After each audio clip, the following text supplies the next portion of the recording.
Hi all, so this is the second part of our infrastructure videos, and in this video I'm going to demonstrate the idempotency of the servers. In the service milestones, the professor stressed heavily on the idempotency part of the server, because if we keep on deploying the servers every time on the new servers, then the cost will far exceed the benefits. So uh, let's go ahead and check the idempotency feature of our application. So let's say I hit agile bot deploy, and so this is the DynamoDB table in which I'm showing that how many of the branches are currently deployed.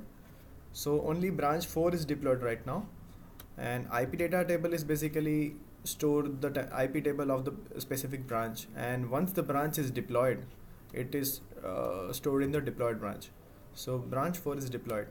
So let's go ahead and check deploy the branch 3.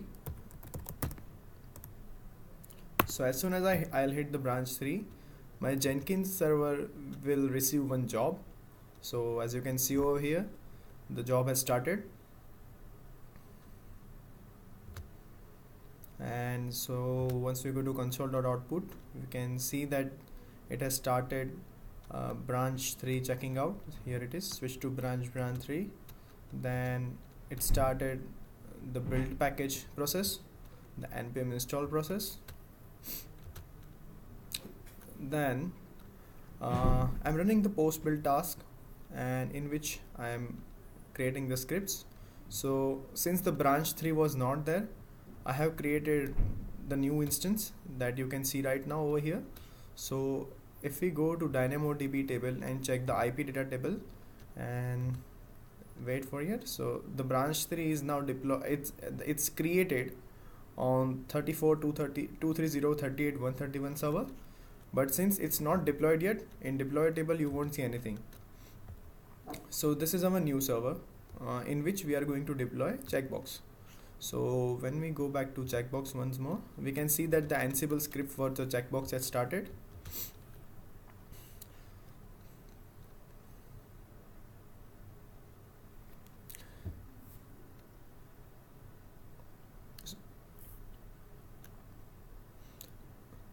I have explained the total working of the deployable script and how the idempotencies work in my readme file. So just let's wait till the Ansible ends and it deploys everything into our server that has been created, which is 34.230.38.131.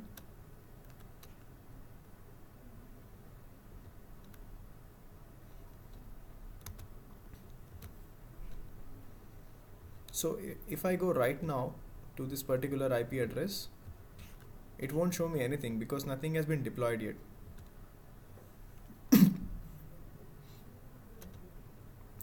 So it's installing Nginx right now.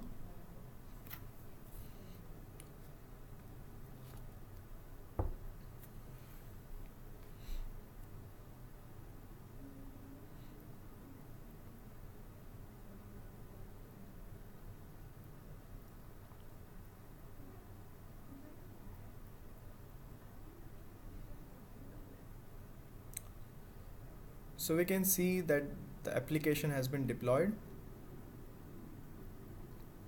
and it has been added to the build deploy data table as well. So when we go to deploy data table, we can see that our branch 3 is also visible over here. We can see it over here.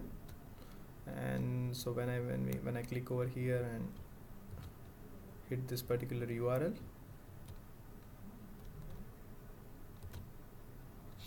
here it is. So in our Scrum bot table, in our Scrum bot application, we have given 3 minutes wait period for every application to deploy. So we will wait for at least 3 minutes before giving back the results. So here it's 3 minutes, and we got the result that your branch was successfully deployed, and you can just check the deployment at 34230, which is basically the same that has been over here. So now in order to check the idempotency feature, let's go ahead and ask our Scrum bot, our Agile bot, to, let's say, deploy the same branch again, and it should not create the new server, but it should deploy the new the branch into the same server. So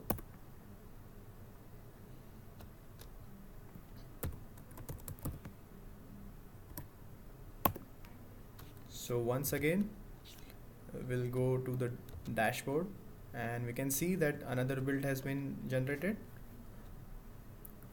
And when we'll go over here, so as you can see, it's deploying branch 3.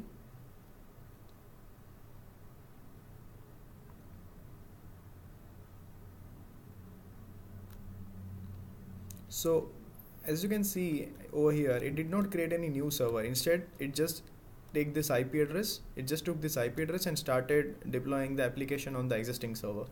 So when I'll go over here in the IP data, I won't see any new IP address. It will be the same as that of the previous one, and as you can see, I am deploying it for the next time again. I have deleted the data programmatically from the deploy data table. So right now the branch is not deployed. Once it is deployed, the data will be added again. See, here it is, and because here it's success, so the data has been added. And since we have given 3 minutes delay time over here, so let's just pause the video until the application gives back the result to this particular Scrum bot. So let's pause. So I guess the 3 minutes are about to get over, and we can check. It's 8:13 and say 8:15 is about to get over, and we can just wait for, I guess, 5 or 10 seconds to just get this successful message from our Jenkins server.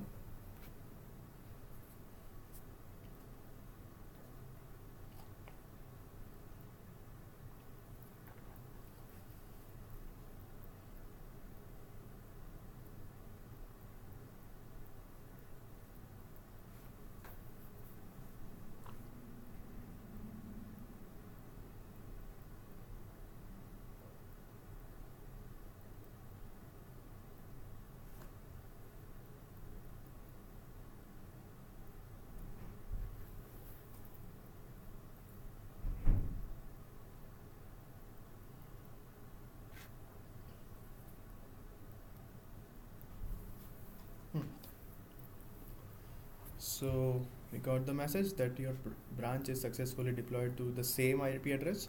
So this is the idempotency that I was talking about, and which was the main feature of this particular demo. So because of this idempotency that we have created, after all the branches will be deployed, the number of servers will be equal to the number of branches. So in future, let's say whatever branches you are going to deploy, it won't create any new instances, and that way it will be cost saving, as well as it will be like a rational approach to our bots. Instead of just creating new servers every time, we will be reusing the same servers over and over again. And also we have implemented the functionality that we are checking the actual server is up or not. So even though, let's say, we have this IP address stored in our IP address, this IP data table, and for some reason, if I go to, let's say, EC2 dashboard, and I have this 2 running instances right over here. So let's say for some reason, if this out of this 2 instance, if this is branch 2, and if branch 2 is, let's say, failed for some reason, AWS cluster went down or something, then it will create a new instance. It will check the health, and if it sees that this server is not up, then it will again create a new server. So we are essentially doing health check as well before creating the new server. Thank you.